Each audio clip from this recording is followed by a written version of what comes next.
Sveiki, visi gimę po vandenio ženklu. Pasižiūrėkime, kas laukia jūsų ateinančią savaitę. Tai yra nuo balandžio 14 iki balandžio 20 dienos. Savaitės perspektyvos, ko vengti ir patarimas jums.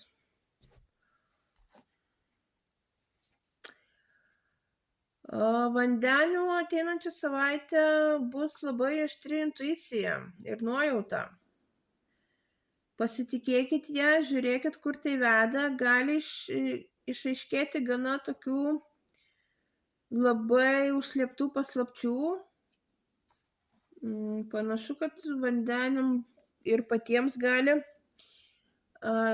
kilti noras pasigilinti į tokius įdomesnius klausimus, gilesnius klausimus, kurie apgaubti kažkokią tai paslaptim.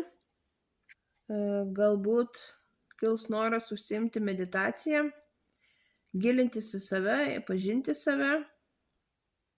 O pagrindinė mintis ateinančios savaitės yra ta, kad labai klausykit savo intuicijos, nes jinai jums duos daugiau informacijos negu jūsų protas.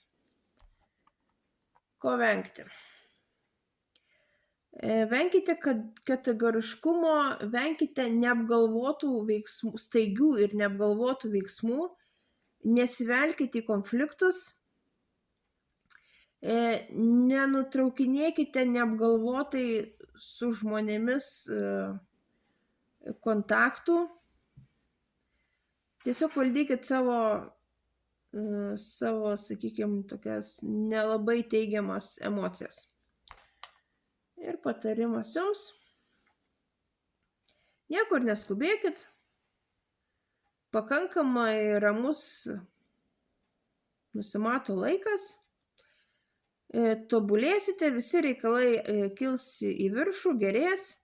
Tiesiog gal ne taip greitai, kaip jūs norėtumėt.